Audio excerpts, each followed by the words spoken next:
Hello, and welcome to the first video presentation on the subject of developmental variations. My name is Jonathan, and I will be leading you through this interactive exploration. Our topic of discussion is generalized anxiety disorder. What is it? Who might have it? How do we respond to it?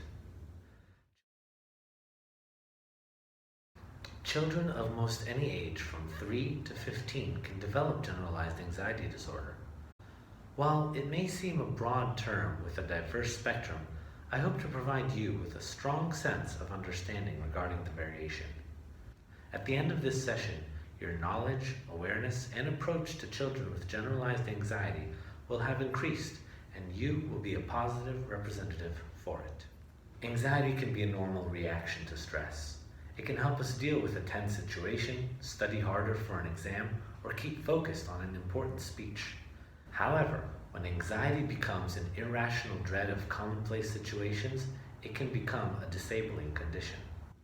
According to the Anxiety and Depression Association of America, generalized anxiety disorder, or GAD, is characterized by persistent, excessive, and unrealistic worry about everyday things. The exact cause of GAD is unknown, but there is evidence that biological factors, family background, and life experiences, particularly stressful ones, all play a role. The spectrum of anxiety disorders represents the most common childhood psychopathology at 15 to 25% in the United States. In the human brain, an alarm goes off when we face danger, whether crossing the street, falling off a ladder, or facing a predator in the African savanna. When things are working well in the brain, an all-clear signal is issued when the danger has passed. For the child with GAD, the all-clear signal may not be functioning correctly. Perhaps the neurons are misfiring. Maybe the serotonin levels take too long to readjust. Possibly the wiring is misconnected. For whatever reason, the child feels that the danger has not dissipated and is left in a state of distress. GAD also encompasses distress that does not arise from a stimulus. That is to say that there is no danger, but one worries about various issues in everyday life. According to the American Psychiatric Association, GAD has several features. The intensity, duration, or frequency of the worry is out of proportion to the actual likelihood or impact of the events. It is difficult to control the worry and to keep the thoughts from interfering with tasks at hand. The focus of worry may shift from one concern to another. Imagine yourself in a comfortable place, one where you have no threats or danger. Maybe it's the living room of your apartment, the library at your college, or the small park by your home. It's a spring day, and while you may have bills to pay or assignments due, or a car to move for tomorrow's alternate parking, your physical and emotional self is not at any obvious risk of attack. You are calm. Let's go back to that library and see ourselves preparing for a test, be it at the elementary, high school, or college level. As you sit reading the material, your mind begins to wander, and you worry. Will I remember all this tomorrow?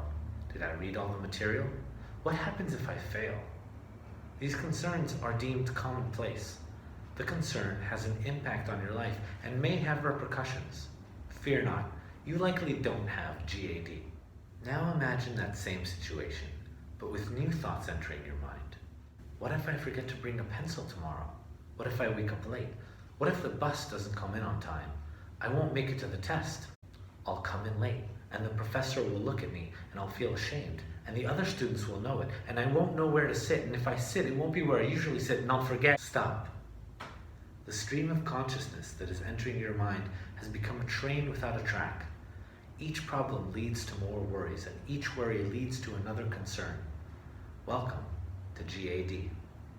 Generalized anxiety disorder can affect a person at any time, and when the individual is attempting to learn, study, or engage with the world, GAD can disable their ability to do so.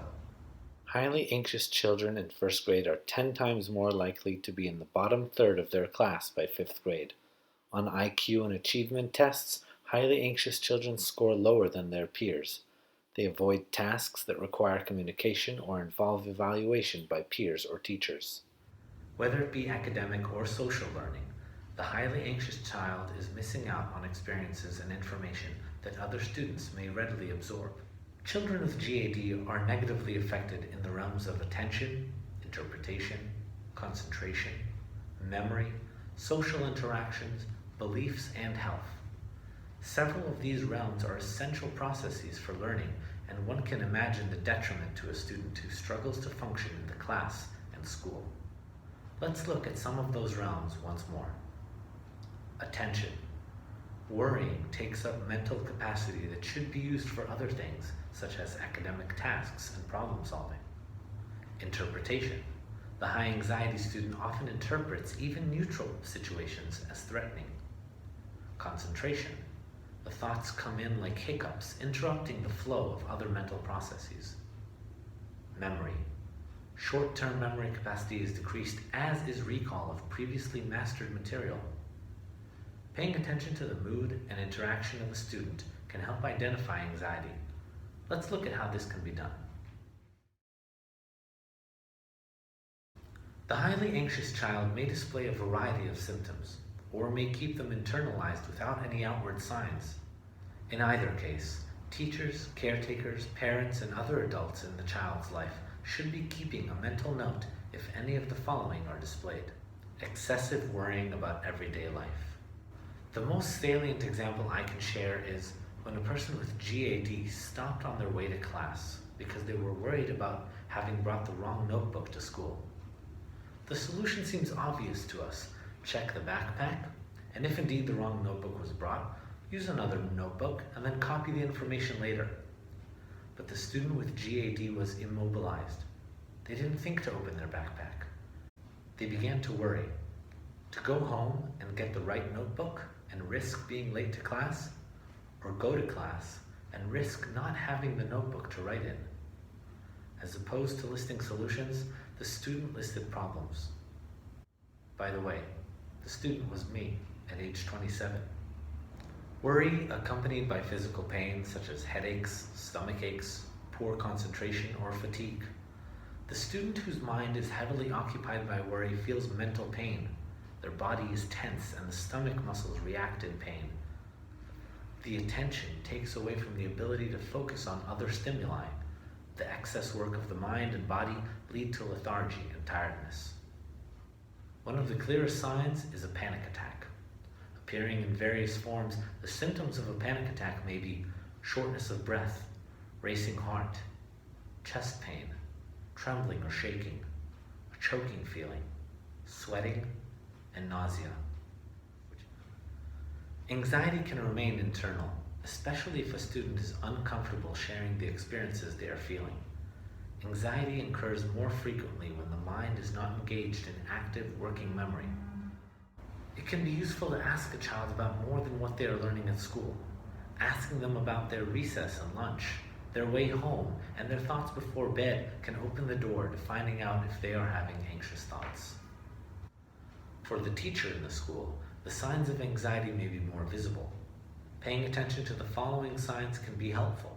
Look to see if a student is exhibiting any of the following: constantly seeking reassurance, overly well-behaved or bossy of other students, mistakes and routine changes cause distress, frequent physical pains, perfectionism, limited friendships, and negative expectations.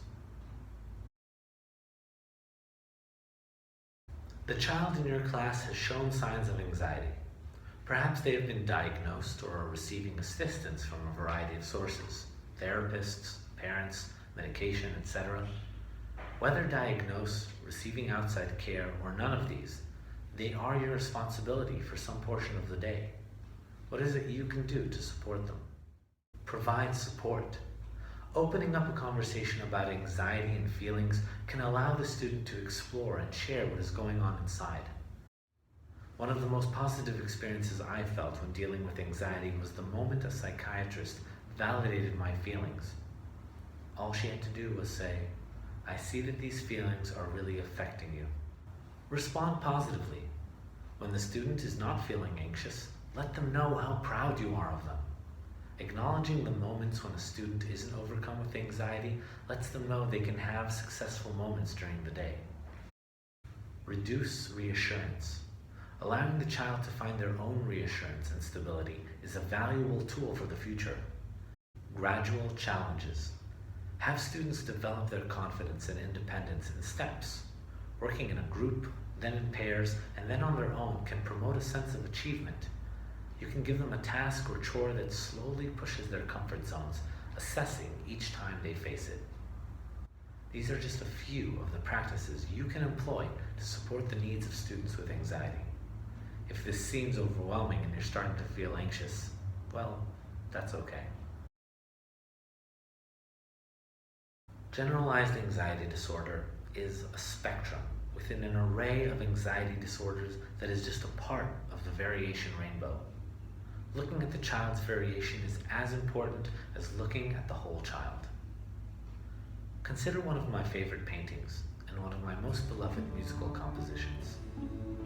Each spot of paint and each note is an aspect on its own and deserves attention. As a whole, the image and the piece are a composite of elements. So it is with the child. They are made up of their differences and nuances, their smiles and tears, their struggles and achievements. If you ever feel anxious, whether momentarily or consistently, reach out. There are ways to feel better, whether momentarily or consistently. And one last thought from an anonymous source. Worry is a misuse of imagination. Thank you.